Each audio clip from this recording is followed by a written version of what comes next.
7번 믿음의 삶은 자신이 누구인지를 발견하는 삶이다. 믿음을 통해 자기의 정체성을 알게 된다는 얘기죠. 저희가 안 끝나면 죄송합니다. 죄송합니다. 저의 실수였습니다. 잘 들리나요? 네. 자, 여러분, 우리가 설교를 듣는 목적이 뭘까요? 제가 지난번 목자 모임에서 다른 교회 목사님의 설교를 듣지 말라고 그렇게 권유를 했습니다.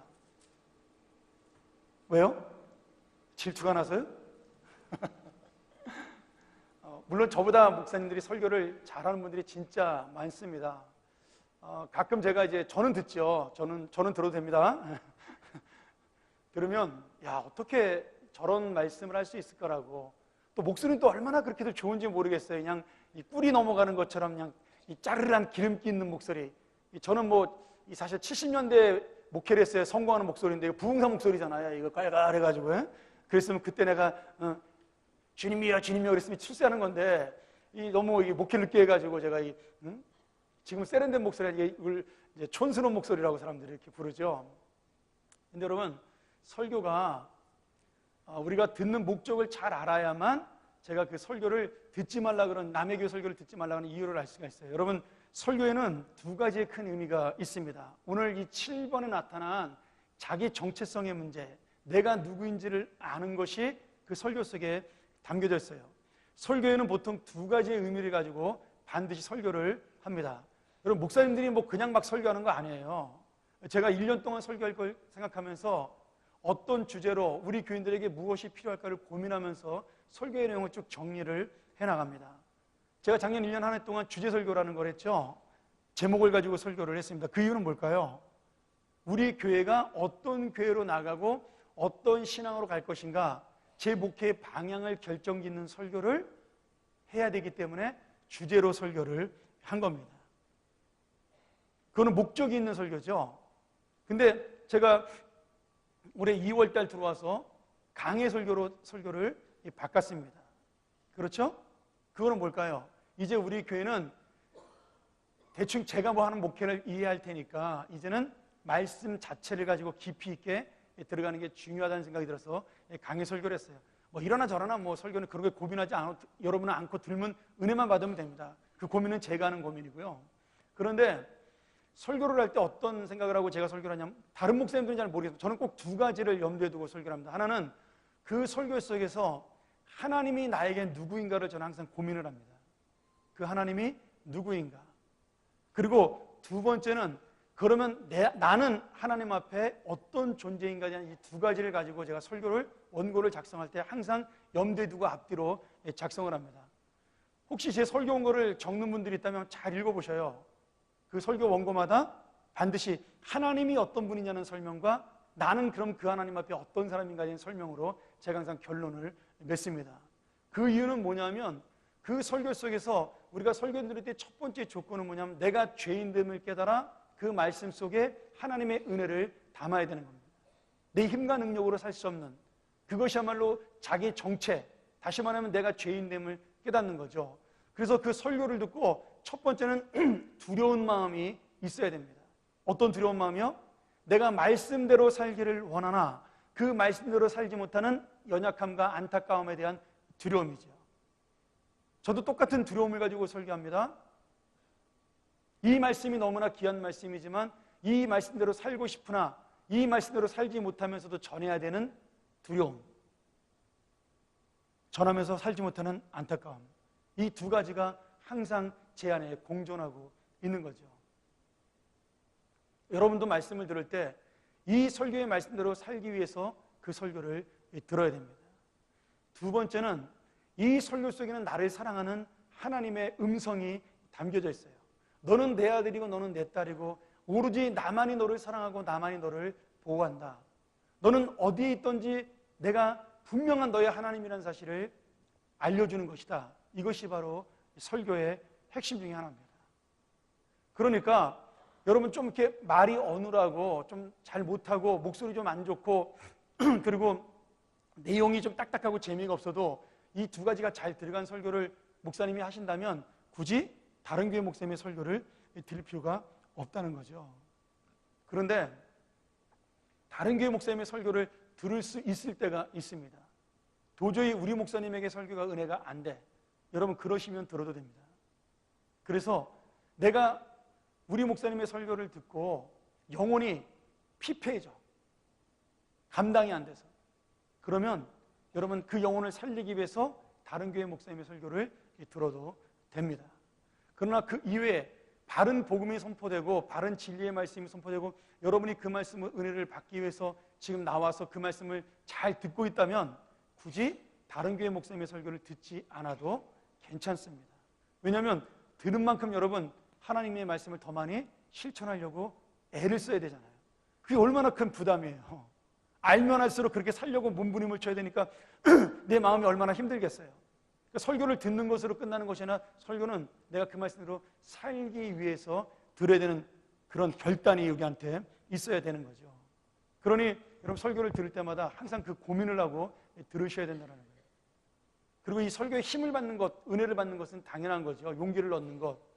근데 내가 왜 설교 속에서 그 두 가지 그것을 깨달을 수가 있느냐? 바로 나의 정체성이 첫 번째는 죄인이고 두 번째는 하나님이 사랑하는 자녀가 되었기 때문입니다. 여러분 잘 생각을 해보세요. 우리의 마음속에는 지금 내가 예수를 믿었기 때문에 의인이지만 사실 여전히 나는 죄인입니다. 하나님의 능력이 아니면 하나님의 은혜가 없이는 여전히 죽을 수밖에 없는 죄인으로 지금도 살고 있는 거죠. 틈만 나면 내 머릿속에는 어떻게든지 내 원하는 대로 살고 싶은 생각이 계속해서 나를 사로잡습니다. 그러니까 내가 나의 정체성을 깨닫는 것은 끊임없이 내가 하나님 앞에 죄인이라는 사실을 인정하고 느끼는 거예요. 그것이 바로 하나님의 은혜로만 내가 살 수 있다는 걸 깨닫는 거죠. 또 하나는 이런 죄인을 사랑하셔서 하나님의 자녀라고 불러줬으니까 나는 더 이상 죄인이 아니라 오늘 고린도후서 5장 17절에 말씀하시는 대로 그리스도 안에 있으면 새로운 피조물이 되었다라는 거예요. 이전 것은 다 지나가고 새 것이 된 것입니다. 근데 이 새 것이 되었노라가 완결형이니까 우리는 날마다 새로워지는 거예요. 오늘도 죄를 짓지만 또 나는 새로워집니다. 왜? 예수님의 은혜로 살기 때문이죠. 영접하는 자 곧 그 이름을 믿는 자들에게는 하나님의 자녀가 되는 권세를 주셨다. 여러분 이게 바로 나의 정체성입니다. 내가 죄인이라는 정체를 가지고 있지만 너의 정체를 밝혀라 그렇게 말한다면 나는 죄인이다. 그러나 또한 나는 하나님의 자녀다라는 이 두 가지의 공존 속에서 우리가 살아가고 있는 겁니다. 이것을 신학적으로 오스카 쿨만이라는 신학자가 하나님 나라를 설명하면서 이미와 아직 사이의 긴장이라고 했어요. 우리는 이미 구원받은 하나님의 자녀이지만 아직 그 구원이 완성되지 않은 여전한 죄인으로 이 땅에 살고 있다. 그러니 이미 그 구원받은 이미와 아직도 구원을 이루어야 될 완성된 아직 사이에서 그 텐션, 다시 말하면 긴장을 가지고 살아야 된다는 거죠. 내가 여전히 죄인이라는 사실을 하나님 앞에 고백하면서 이것이 바로 그 유명한 이미와 아직 사이의 긴장이라는 하나님 나라의 신학이에요. 지금 아마 모든 신학생들은 기본적으로 이걸 다 배우고 있겠죠. 그런데 우리가 조심해야 될 것은 이 이미와 아직 사이의 긴장의 그 은혜를 모르는 사람들은요, 그게 바로 이제 구원파라는 거죠. 긴장할 필요 없다라는 거예요. 이미 구원 받았으니까. 여러분 이미 구원 받았지만 여전히 우리는 지금도 구원을 완성하고 있는 중이라는 사실을 기억하셔야 돼요. 여러분 지금 내가 뭐라고요? 죄인이면서 의인입니다. 실제는 죄인이고 형식은 내 법적인 명은 의인이에요. 실제는 멸망의 삶을 사는 사람이고 그러나 하나님의 은혜로 나는 어떻게 됐어요? 하나님의 자녀가 되는 권세를 얻은 사람이라 이거죠. 이 정체를 깨달아야지만 우리가 하나님 앞에 살 수가 있는 거죠. 자, 그래서 갈라디아서 6장 17절에 보면 이제 우리가 예수 그리스도의 흔적을 가졌다라고 성경에서 이야기합니다. 제가 아까 한시 예배 때 우리 청년들에게 이 흔적에 대한 이야기를 잠깐 했는데 여러분 이 흔적은 헬라어로 스티그마라는 뜻입니다. 스티그마. 우리나라 말로 쉽게 말한다면 도장을 찍는다는 뜻이에요. 좋은 뜻일까요? 나쁜 뜻일까요? 도장 찍는 게. 원래 처음의 뜻은 나쁜 뜻이었습니다. 이 도장 찍는 것이. 그러나 지금 예수 그리스도를 아는 우리에게는 이 도장 찍는 것이 너무나 좋은 의미가 되었죠. 혹시 여러분 그 뿔이라는 드라마 옛날에 저 중학교 때 했던가요? 한 40년 된 것 같은데 그 뿌리라는 드라마 쿤타킨테 나오는 거 보셨나요? 옛날에 뭐 우리나라에서 선풍적인 미국 최초의 우리나라에 들어온 그 시리즈 드라마였잖아요. 저를 너무 감동 깊게 봐서 지금도 이름 잊어버리지 않는데 그 쿤타킨테, 뭐 치킨 조지 이런 사람들. 예. 근데 이 뿌리를 쓰는 알렉스 헤일리가, 제가 예전에 한번 설교 시간에 이 알렉스 헤일리의 예를 들었지만, 그가 이 뿌리라는 작품을 쓰기 위해서 엄청난 노력을 기울이고 아프리카에 있는 자기 선조들의 역사를 찾기 시작을 하죠. 200년의 역사를. 근데 여러분, 이 쿤타킨테 이야기는 반은 실화입니다. 역사적 근거에 의해서 알렉스 헤일리가 자기 조상의 이야기를 쓴 거예요. 근데 알렉스 헤일리가 자기의 그 뿌리를 발견하고 자신이 쿤타킨테라는 사람의 후손임을 알고 너무나 기뻐했다라는 자서전의 고백이 나와요. 나는 드디어 내 뿌리가 어딘지, 그래서 뿌리예요 드라마 제목이, 내 인생이 어디서 왔는지, 내 출발점이 어디서 왔는지 그때 비로소 나는 깨달았다. 이것이야말로 하나님의 은혜라고 고백을 하죠. 여러분, 우리가 어디서 떨어졌어요? 부모님이 있어야 떨어진 거잖아요. 그 부모님 어디서 나왔을까요? 계속 올라가는 거죠. 근데 자기가 이 흑인이 천대받는 미국 사회에서 흑인의 작가로서 성공을 했지만 항상 나의 근본은 어딘가에 대한 고민을 하고 있던 이 알렉스 헤일리가 쿤타킨테라는 자기의 할아버지, 맨 처음 미국에 건너왔던, 노예로 건너왔던 그 조상을 자기의 할아버지라는 사실을 알고 자기의 뿌리를 알고 너무나 기뻐한 것이죠. 여러분, 알렉스 헤일리의 그 기쁨보다 더 큰 기쁨이 뭐냐면 바로 우리의 뿌리를 아는 기쁨입니다. 내가 누구의 자녀며 내가 어떻게 해서 하나님께 구원을 받았고 어떻게 지금 하나님의 자녀로 살고 있는 그런 위대한 사람이 되었는가에 대한 그 놀라운 고백, 그것이야말로 알렉스 헤일리의 고백보다 훨씬 더 위대하고 놀라운 고백이죠. 우리는 그 500년 동안 살아왔기 때문에 그 조선에서 족보가 다 있어서 이런 얘기하면 잘 이해 못해요. 이런 얘기하면 당연한 걸로 알아요. 저도 뭐 저희가 6.25 때 그 평양에서 저희 아버님이 원남한테 족보를 놔두고 갔잖아요. 근데 그 족보를 어디 가서 찾았어요? 지금도 제가 창원항시인데 창원에 가면 황씨마을이 있습니다. 원래 우리 조상들은 평양 사람이 아니라 창원 사람인 거예요. 근데 이제 북한으로 가가지고 살게 된 거죠. 기양을 갔는지 아니면 뭐 이사를 갔는지 모르겠지만, 원래 저희 황씨도 그 황희정승의 세 아들 중에 한 사람이잖아요. 황희정승은 중국 사람의 후손입니다. 그러면 그런 게 뭐 나쁜 건 아닙니다. 그러니까 우리가 단일민족 이런 거 다 웃기는 얘기예요, 사실은. 다 우리는 섞인 사람들입니다. 여러분, 얼굴 하얀 분들 있죠? 여기 얼굴 하얀 분들. 나같이 토종으로 시커먼 사람 말고. 얼굴 하얀 분들의 90%는 그 혼혈인이라고 생각하시면 돼요. 여러분, 우리나라 그 우랄 알타이어족은 절대로 얼굴이 하얗게 나올 수가 없습니다. 그러니까 여러분들은 다 섞인 거예요. 그러니까 우리가 단일민족이라고 말하는 것이 진짜 웃기는 거죠. 여러분, 이스라엘 사람들이 가끔 이제 우리가 유대교 역사 연구하다 보면 이스라엘 사람들은 여러분 동양인인가요? 서양인인가요? 예? 동양인이잖아요. 동양인이면 어떻게 생겼죠? 네, 우리처럼 생겼어요. 근데 우리보다 조금 잘생겼어요. 아랍 사람들 보셨나요? 까마잡잡해가지고 코가 약간 오똑합니다. 근데 지금 미국에 살고 있는 유대인들이나 여러분 그 텔레비에 나온 유대인들 잘 보세요. 어떻게 됐죠? 코가 메부리 코에다가 다 백인이에요. 그럼 뭐죠? 2000년 동안 나라가 없이 떠돌면서 몽땅 다 혼혈민족이 되었다라는 거죠. 근데도 자기들은 유대인의 정통성이 있다고 주장을 해요. 이제 그게 얼마나 어리석은 생각인 거를 성경을 모르니까 그러는 거죠. 성경은 여러분 단일민족을 주장하지 않습니다. 성경은 온 지구촌 가족을 주장합니다.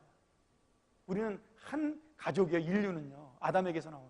그래서 우리가 조국을 사랑하고 애국하는 것은 좋은 일이지만 국수주의나 민족주의에 빠져서 우리나라가 잘 살기 위해 다른 나라를 괴롭힌다는 것은 비성경적인 논리입니다. 우리만 잘 사는 것. 절대로 그것은 성경적 논리가 아니에요. 선교의 원리 자체가 바로 그런 겁니다. 내가 선교하는 이유는 함께 하나님의 나라, 하나님의 자녀로서의 삶을 살고 싶다는 거예요. 우리가 잘 산다는 애국심을 가지고만 있다면 절대로 선교해서는 안 되는 거죠. 여러분, 이 세상을 넓게 볼 수 있어야 돼요. 하나님의 말씀으로, 하나님의 눈으로.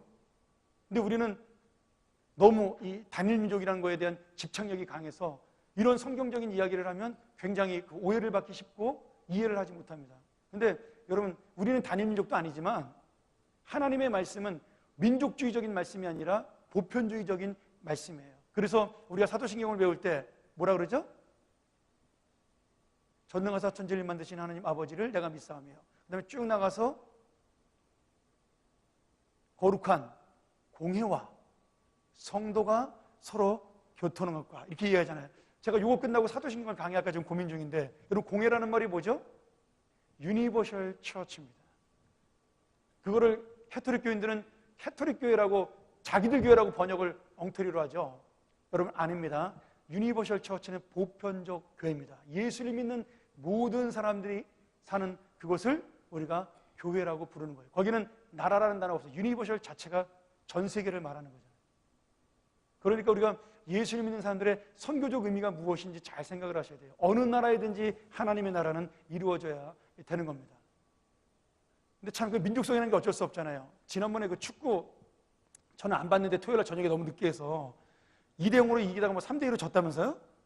아침에 누가, 난 전 뉴스도 몰랐는데 일부 예배 끝나고 누가 그 얘기했는데 괜히 열이 확 오르더라고요. 근데 여러분 일본에 선교 가나요 안 가요? 예, 선교 간단 말이죠. 일본 선교. 그러니까 참 이게 그 아이러니한 건데, 그럼에도 불구하고 우리가 고민해야 되고 노력해야 될 것은 우리는 여전히 한 나라라는 거예요.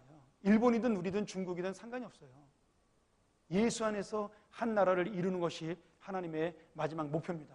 저는 가끔 그런 상상을 많이 하는데, 예수님의 마지막 소원은 뭐냐면 세계 정복입니다. 007 영화 보면 요새 그런 얘기 많이 나오죠? 공상강금 만화 영화나 이렇게 세계를 정복하는, 그래서 그 세계 정복하는 것을 그 막는 사람이 뭐냐면 독수리 오영재 이런 거잖아요. 근데 사실 예수님의 꿈도 하나님의 모든 자녀들로 만들어서 세계를 정복하는 것이 예수님의 마지막 꿈이었어요. 근데 그 꿈이 지금 우리에게는 넘어온 거죠. 그 비전이. 그러니까 내 정체성이라는 건 뭐냐? 내가 누구의 아들이다, 누구의 자손이다. 여러분 그런 것들은 이제 중요하지 않다는 거예요. 하나님 안에서 내가 하나님의 자녀로 사는 이 정체성이야말로 가장 큰 위대한 정체성입니다. 그래서 여러분 이 낙인이라는 거, 제가 좀 얘기가 많이 빗나갔는데, 자, 낙인이라는 게 처음에는 왜 찍었어요? 도망간 노예들에게 너는 내 거라는 표시로 도장을 찍었습니다. 보통 얼굴에 찍던 이마에 찍었어요. 그래서 그 사람은 도망간 노예라는 표시가 있었어요. 절대로, 그래서 도망가도 이제는 어디가 살 수가 없는 거죠. 그게 흔적이에요. 스티그마라는 낙인입니다. 그런데 예수님이 참 너무나 놀랍고 재밌게도 사도 바울을 통해서 이 사람을 올가매는 낙인, 사람을 죽이는 낙인, 그 영혼을 붙잡는 그 악한 낙인을 예수 그리스도의 능력으로 해방시켜주면서 뭘 찍어줬냐면 예수 그리스도의 낙인을 우리 몸에 찍어준 거예요. 그래서 우리는 예수 그리스도의 낙인이 찍혔기 때문에 예수님의 것이에요. 여러분 예수님의 것이라는 것은 예수님이 책임져 주는 겁니다. 이 낙인은 부끄러운 낙인이 아니라 자랑할 만한 낙인이에요. 여러분의 정체성은 뭐예요? 나의 정체는 예수 그리스도의 낙인을 찍힌 하나님의 자녀라는 거예요. 내가 아무리 죄를 짓는 죄인이라 할지라도, 아무리 부족한 사람이라 할지라도, 아무리 연약한 사람일지라도 절대로 하나님은 나를 버리지 않겠다는 뜻으로 낙인을 찍은 겁니다. 옛날의 낙인은 너는 무조건 내 거야, 어디 도망 못 가, 이런 악한 뜻으로 자기의 소유물로 낙인을 찍었지만, 물건으로 낙인을 찍었지만, 예수 그리스도가 우리에게 찍은 도장은 내가 너를 절대로 포기하지 않겠다라는 하나님의 약속이에요. 그게 바로 성경에 나오는 예수 그리스도의 흔적입니다. 우리의 정체가 바로 그런 놀라운 사람이에요. 하나님의 도장 찍힌 사람, 절대로 지워지지 않는, 없어지지 않는 영원한 도장이 찍힌 이 사람입니다. 그래서 우리가 이 도장 찍혔음에도 불구하고 안타깝게도 우리는 죄인이기 때문에 하나님 앞에 우리가 죄인 때문을 항상 또한 고백하고 살아야 되죠. 여러분 에노스의 뜻이 무엇일까요? 에노스가 누구죠? 에노스. 자, 아담과 하와가 자식을 낳았어요. 누구 낳았죠? 가인과 아벨을 낳았어요. 근데 가인의 질투심에 아벨을 돌로 쳐서 죽였습니다. 그래서 낳은 아들이, 세 번째 아들이 누구예요? 네, 하나님이 기억하기 좋게 셋이라고 이름을 지어줬습니다. 네, 세 번째 아들이라서. 근데 이 셋이 아들을 낳고 이름을 뭐라고 지었죠? 에노스라고 지었어요. 여러분 에노스의 뜻이 우리 인간의 정체를 알려주는 기가 막힌 이름이에요. 아버지, 엄마가 언젠가는 죽을 것을 셋이 알게 된 겁니다. 어떻게 알게 됐어요? 에덴 동산에서 선악과를 따먹고 하나님 앞에 범죄했기 때문에 그때까지도 죽음이라는 것을 한 번도 경험해 보지 못했어요. 아벨은 자연적으로 죽은 게 아니잖아요. 죽임을 당한 거니까 실제로 병들어 죽거나 아니면 늙어서 죽는 것을 아직 이 사람들은 경험해 보지 못했습니다. 그러니까 죽음이라는 단어가 그들에게 굉장히 생소한 단어인 거죠. 근데 셋이 믿음을, 신앙을 아버지에게 배우면서, 이거 지금 그 창세기를 제가 지금 상상하고 얘기하는 겁니다. 근데 거의 맞을 거예요. 하늘에 올라가서 확인해 보세요. 네. 셋이 아담에게 신앙을 배우면서, 믿음을 배우면서 어떤 걸 배웠어요? 내가 하나님 앞에 죄를 지었기 때문에 나는 언젠가 죽을 것이다라는 것을 배운 거예요. 인간은 언젠가는 죽을 수밖에 없는 존재라는 사실을 이 셋은 깨닫게 된 거예요. 그러면서 그것이 셋에게 감동이 되고 은혜가 되었어요. 그리고 난 다음에 아들을 낳고 아들의 이름을 에노스라고 지은 겁니다. 에노스의 뜻이 뭐예요? 죽을 수밖에 없는 존재라는 뜻이에요. 한계가 있는 존재라는 이 뜻입니다. 그러니 여러분, 셋이 얼마나 자기의 인생과 하나님과의 관계에 대해서 고민했던 사람인가를 우리가 알 수가 있어요. 그냥 아담의 아들이기 때문에 뭐 나중에 믿음의 조상이 됐다, 그런 의미가 아닙니다. 여러분, 성경에 나오는 그 족보에 나온 사람들 하나하나의 이름을 보고 있으면요, 다 하나님의 신앙과 관계된 이름이고 자기의 인생 속에 하나님의 삶을 가지고 고민했던 사람들의 이름이에요. 셋도 몇 줄 안 나오는 이름이지만 그 이름 속에는 하나님을 향한 고민이 있었던 거예요. 인생의 허무함에 대한, 우리는 죽을 수밖에 없는 존재라는 사실에 대한 고민이 있었던 거죠. 여러분, 이 사실을 깨달아야 누구를 찾을 수 있죠? 하나님을 찾을 수 있는 겁니다. 이 유한하고 죽을 수밖에 없는 존재로서 그럼 내가 누구를 의지하고 살아야 되는가? 내 죽음 다음의 인생은 어디에 있는가? 그것을 깨달아야 죽음 이후를 보장하시고 영생을 주시는 하나님을 우리가 찾을 수 있는 거죠. 여러분, 너무 잘 살아서 우리가 이 땅이 너무 좋아서 이제는 천당에 대한 이야기를 잘 하지 않아요. 천당보다 분당이 좋다는 사람도 많고요. 제가 지난번 원당에 갔더니 천당보다 원당이 더 좋을 수도 있겠더라고요. 아, 원당이 난 그렇게 발전한지 몰랐어요. 신방 갔는데 그냥 아파트들이 그냥 뭐 40층짜리 막 이런 것들이 서 있는데, 아유, 정말 바벨탑을 보는 것 같더라고요. 여러분, 아무리 좋아도 그것은 무너질 것들입니다. 아무리 좋아도 없어질 것들이에요. 아무리 멋지게 지은 아파트도 20년이 지나면, 30년이 지나면 낡아서 재건축을 해야 하는 겁니다. 여러분, 인생이라는 게 그런 존재예요. 근데 당장 내 눈앞에 멋진 인생을 바라보고 있으니까 나는 영원토록 그렇게 살 것처럼 착각을 하는 거예요. 그래서 하나님을 안 찾아요. 죽음이라는 존재가 내 앞에 훅 하고 다가오기 전까지 그것은 남의 일처럼 되는 겁니다. 근데 셋은 죽음이 자기에게 다가오지 않았음에도 불구하고 이미 죽을 수밖에 없는 존재라는 사실을 깨닫고 아들의 이름을 그렇게 지으면서 항상 나는 하나님이 없이는 살 수 없는, 죽을 수밖에 없는 존재라는 사실을 부르고 다닌 거예요. 에노스의 이름을 부를 때마다 그 생각을 한 거죠. 그러니 셋은 어쩌면은 인류 최초로 자기의 진짜 정체를 깨달은 위대한 신앙인이었다라고 저는 믿습니다.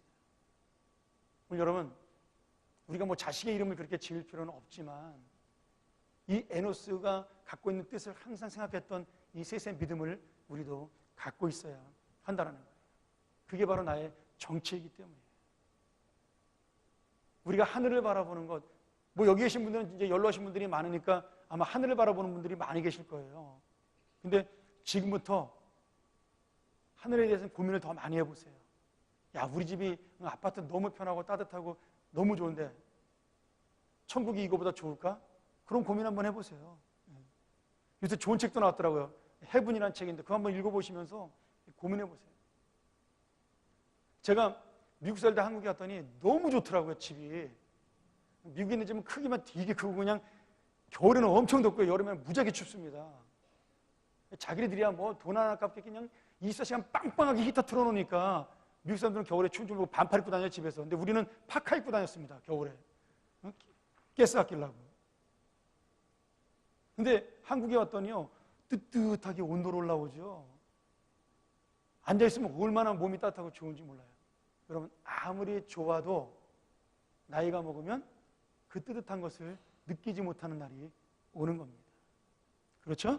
맛있는 것을 먹어도 그 맛을 모르는 때가 옵니다.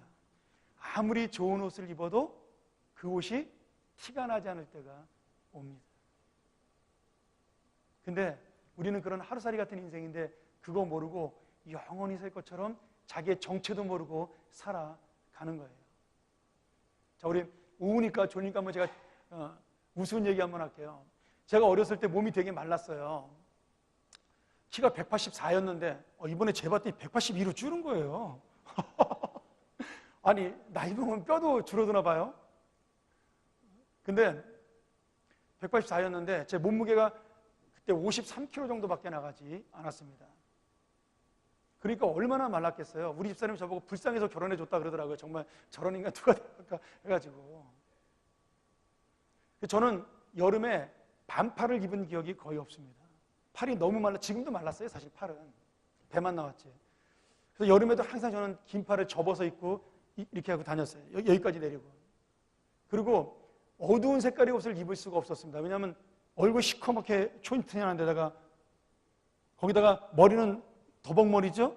안 넘어가는 쏠리는 머리에다가, 그리고 얼마나 촌스러움의 극치죠. 키는 뻗쩡하게 커가지고 시커매가지고 이렇게 허리 꾸부정하고 다니니까. 근데 이런 사람이 검은색 옷을 입으면요 완전히 범죄자입니다. 그래서 저는 어릴 때 어머님이 한 번도, 저희 어머니가 평화장에서 옷장 사신 분이니까 또 이 패션에 대한 감각이 있어요, 이게 또. 그래서 저는 항상 하얀색 아니면 노란색, 그리고 가장 진하게 입은 옷이 하늘색이었어요. 지금 생각해보니까 그래요. 그런데 그리고 대학을 졸업할 때까지도 단 한 번도 제가 어두운 색 계열의 옷을 입어본 적이 없습니다. 결혼식 할 때 딱 한 번 양복을 제가 어두운 색깔을 입어요. 그게 최초예요. 저는 양복도 하늘색밖에 입지 않았습니다. 근데 어느 순간에 제가 나이 먹었잖아요.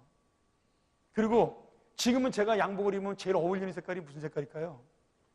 예, 까만색이나 곤색입니다. 여러분, 제가 왜 맨날 이렇게 곤색 입고 다니겠어요? 예. 이게 이제는 어울리는 나이가 됐어요. 왜 어울리죠?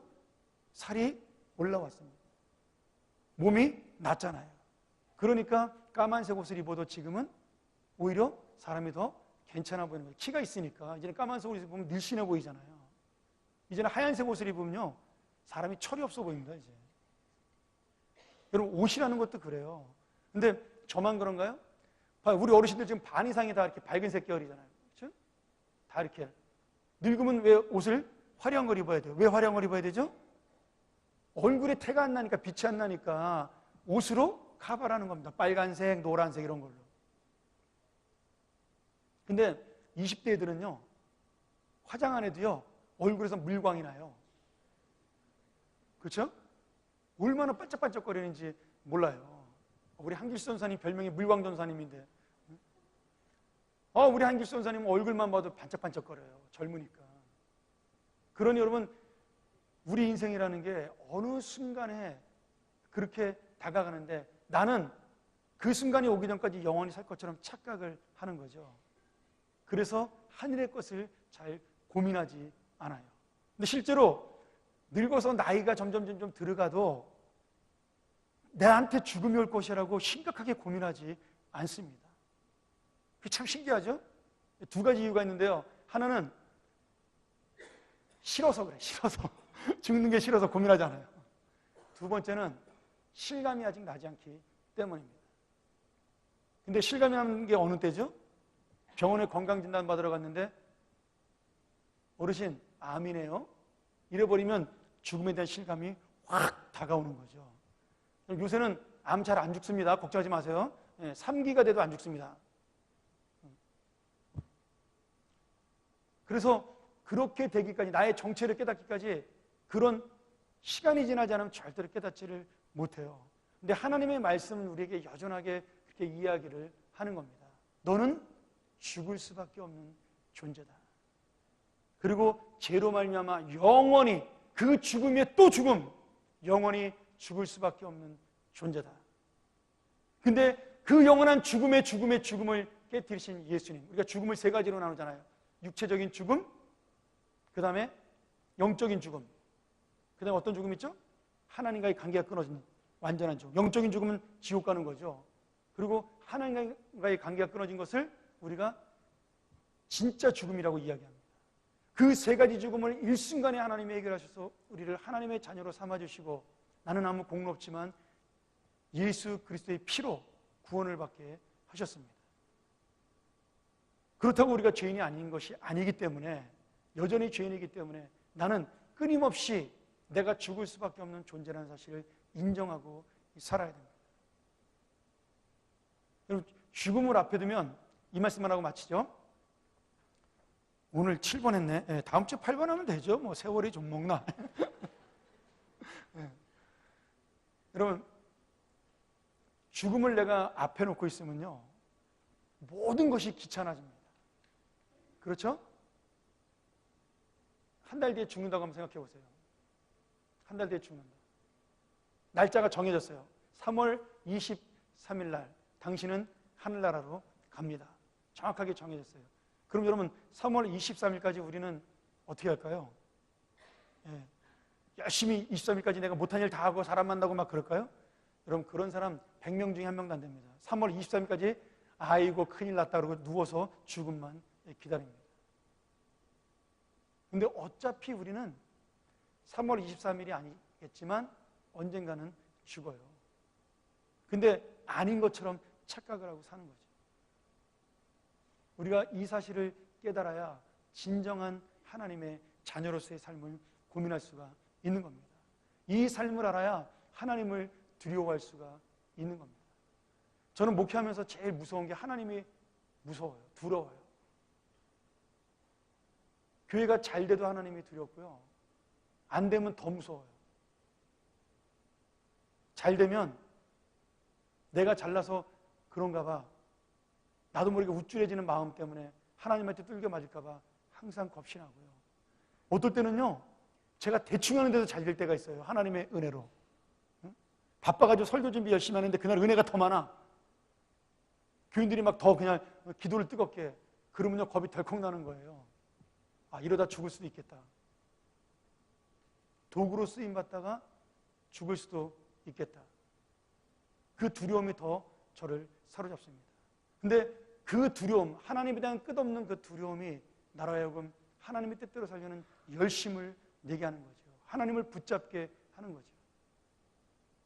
여러분, 저는 우리가 좀 그런 두려움을 가지고 살았으면 좋겠어요. 죽음에 대한 막연한 두려움도 아니고요, 이 세상에 대한 두려움도 아닙니다. 우리의 인생을 주관하시고 우리를 다스리시며, 정말 요한계시록에 나타난 대로 7 촛대를 움직이시는 그 예수 그리스도의 두려움, 이 온 세상 만물이 두려워 그의 말 한마디에 잠잠해지고 입을 다물고, 그리고 평정이 되는 그 놀라운 능력에 대한 두려움, 내 인생을 아무리 내가 열심히 노력하고 살아도 어떻게 할 수 없는 내 인생에 대하여 붙잡아 주시고 인도하시며, 그 인생을 새롭게 그 세 가지의 죽음 가운데서 완전하게 끌어올려 주시는 그 하나님, 그 하나님이 너무나 좋기도 하고 너무나 감사하기도 하지만, 한편으로 그 하나님의 능력이 너무나 두렵고 그 하나님의 사랑이 너무나 떨립니다. 여러분, 이 두려움과 떨림이 우리가 죽는 날까지 지속해야 될 하나님에 대한 우리의 정체예요. 기억입니다. 사랑하는 여러분, 예수 믿는 게 뭐냐? 잘 기억하셔야 돼요. 믿음이 뭐냐? 내가 누군가를 깨닫는 겁니다. 예수를 믿는다는 것은 결국 내가 죄인이라는 것을 인정하는 거예요.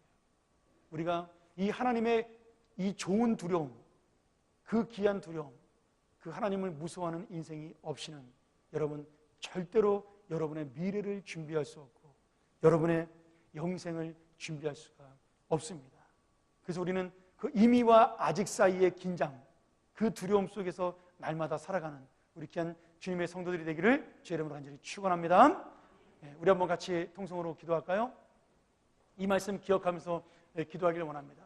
하나님, 내 정체가 뻔한 것인데 그동안 아닌 것처럼 살았던 것 용서하여 주시옵소서. 이제 하나님의 은혜로 하나님의 자녀가 되었사오니 하나님을 두려워하는 마음으로 살게 하여 주옵소서. 그 놀라운 두려움이 내 마음을 사로잡아 내가 정말 하나님의 자녀된 것을 확실하게 깨달을 수 있도록 인도하여 주시옵소서. 우리 한번 같이 시간 통성으로 기도합니다. 전능하신 아버지 하나님, 오늘 하나님의 은혜 앞에 머리를 숙입니다. 아버지 하나님, 우리가 바로 믿음의 삶이 내가 누구인지를 발견하는, 믿음을 통해 나의 정체를 깨닫게 되는 놀라운 말씀을 알게 되었습니다. 내가 새로운 피조물임에도 불구하고, 하나님의 자녀임에도 불구하고 여전히 하나님을 두려워해야 될 부족한 존재임을 깨닫게 하여 주시옵소서. 이미 받은 구원 속에서 아직도 완전해지지 못한 하나님의 자녀된 나의 인생 속에 이 하나님을 두려워하는 긴장으로 살게 하여 주시옵소서.